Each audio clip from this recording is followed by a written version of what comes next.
लोकसभा में जब सांसद बनकर आई, सबसे पहला तो आपको ये झेलना पड़ता है कि आप पहचानी जाती हैं wife of that, wife of that. तो मैं बहुत लड़ी हूं। मैंने कहा क्या भाई, ये नहीं कह सकते हो, he is the husband of Ranjita Ranjan, he is the husband of that. हमेशा। और आप गर्व क्यों करते हो? आप इमीडिएट वहां पे कटाक्ष क्यों नहीं करते हो? मुझे बहुत टाइम लगा। वो 5 साल मुझे, मैं एक्सपीरियंस बता दूंगी।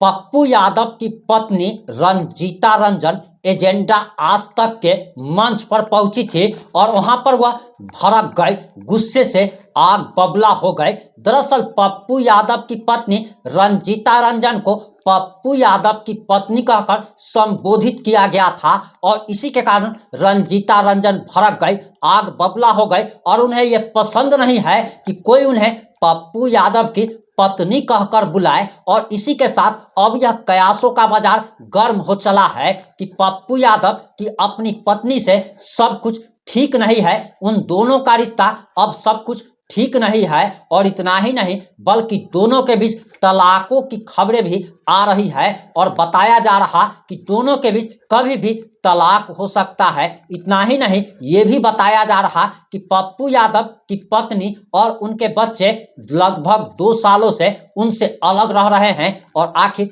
पूरी कहानी क्या है, पूरी कहानी 3 से 5 मिनट की रिपोर्ट में हम आपको बताने जा रहे हैं।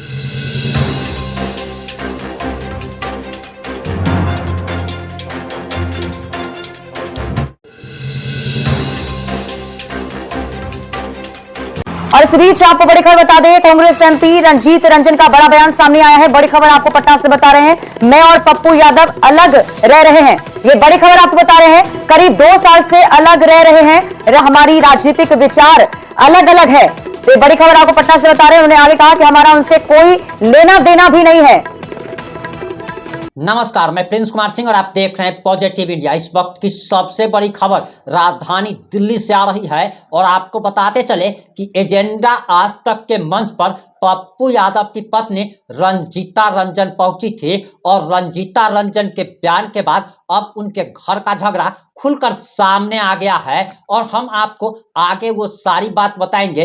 लेकिन सबसे पहले आपको बताते चले कि किसी भी महिला को दरअसल 2 चीज से बुलाया जाता है। पहला उसके पति के नाम से और दूसरा उसके बड़े बच्चे के नाम से। जैसे मान लीजिए कि किसी महिला के अगर 3 बच्चे हैं और अगर तीनों का नाम राम, श्याम और अगर प्रीति है तो उस महिला को राम की मम्मी या फिर प्रीति की मम्मी कहकर लोग बुलाते हैं। कभी कभी ऐसा भी होता है कि उसके पति का नाम अगर श्याम है तो उसे श्याम की पत्नी कहकर भी बुलाया जाता है। और सिर्फ एक ही जगह है जहां पर ननिहाल में किसी भी व्यक्ति को उसके मां के नाम से बुलाया जाता है। जैसे कि मान लीजिए कि कोई व्यक्ति अगर ननिहाल गया है तो अगर उस व्यक्ति का नाम अगर मान लीजिए कि राजेश है तो वहां पर उसकी मां का नाम अगर मालती है तो उसे यह कहा जाता है कि यह मालती का बेटा है। बराबर अगर आप कहीं भी देखें तो लोग को किसी के भी बच्चा या बच्ची को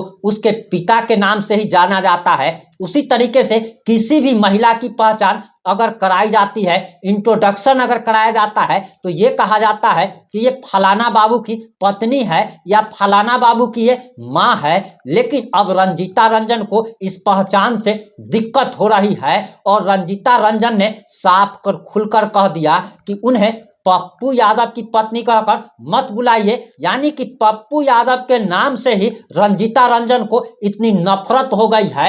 और इससे पहले भी ऐसा ही एक बयान रंजीता रंजन का काफी वायरल हुआ था। नीति करियर अलग अलग है और हम लोग काफी मतभेद भी है हम दोनों के बीच में। और अभी पिछले 1.5-2 सालों से तो हम अलग अलग ही रह रहे हैं। और जो भी उनका बयान है उससे मेरा या हमारे बच्चों का कोई भी उससे कोई लेना देना नहीं है। जहां तक जो चल रहा है उसका तो मैं यही कहूंगी कि ये तो लॉ एंड ऑर्डर का मामला है, सरकार का मामला है, उनको देखना चाहिए। जो बयान चल रहे हैं उससे मेरा और मेरे परिवार का कोई लेना देना नहीं। जब पप्पू यादव को लॉरेंस बिश्नोई गैंग की तरफ से धमकी दी गई थी और इस पर जब रंजीता रंजन से पत्रकारों ने सवाल किया था कि पप्पू यादव को धमकी दी जा रही है, इस पर उन्होंने साफ तौर पर कह दिया था कि पप्पू यादव को कोई भी धमकी दे, कोई कुछ भी करे, उन्हें इससे कोई मतलब नहीं है। वह सालों से उनसे अलग रह रही है, उनके बच्चे और वो खुद 2 साल से पप्पू यादव से अलग रह रही है। और इसके बाद चर्चाओं का बाजार गर्म हो गया था। हालांकि पप्पू यादव से जब इस बारे में पूछा गया तो उन्होंने साफ तौर पर कह दिया कि यह उनका व्यक्तिगत मामला है और इस पर वह किसी प्रकार का कोई भी जवाब नहीं देंगे। हालांकि पप्पू यादव के साथ लगभग 2 सालों से रंजीता रंजन को साथ में नहीं देखा जा रहा। पप्पू यादव के बच्चे और बच्ची बाहर विदेश में पढ़ते हैं और बताया जा रहा कि पप्पू यादव का अपनी पत्नी, बेटा और बेटी से संपर्क टूट चुका है। यहाँ तक कि पप्पू यादव के पूजनीय पिताजी की जब मौत हो गई थी उस समय भी रंजीता रंजन कहीं पर भी नजर नहीं आई थी। और पति के कहा जाता है कि पत्नी की पहचान पति के संघर्ष में होती है और पति की पहचान पत्नी की बीमारी में होती है। लेकिन ये पहचान तो हो गई कि पप्पू यादव अभी संघर्ष कर रहे हैं, काफी तकलीफ में है। एक तरफ जहां उन्हें लगातार धमकी दी जा रही है, उनके पिता की मौत हो चुकी है, उनकी माता की तबीयत लगातार खराब चल रही है। इस मामले में रंजीता रंजन को इस अवस्था में, परिस्थिति में रंजीता रंजन को अपने पति का सहयोग करना चाहिए था। लेकिन लगातार जिस प्रकार से रंजीता रंजन पब्लिक प्लेटफॉर्म पर, मीडिया के सामने, पब्लिक डोमेन में खुलकर अपने घर के झगड़े को बता रही है, इससे साफ साफ पता चल रहा है कि पप्पू यादव और रंजीता रंजन के बीच में कुछ भी ठीक नहीं है। और इन दोनों के बीच तलाक की भी खबरें आ रही है। खबर तो यहाँ तक आ रही है कि रंजीता रंजन ने तलाक का केस भी फाइल कर दिया है और महज कुछ दिनों में इन दोनों का तलाक भी हो जाएगा। लेकिन आपको बताते चले कि रंजीता रंजन के लिए एक ऐसा समय था जब पप्पू यादव ने खुद को खत्म करने की कोशिश की थी और इन्होंने बहुत सारी नींद की दवाई खा ली थी ताकि ये अपने आप को खत्म कर सके।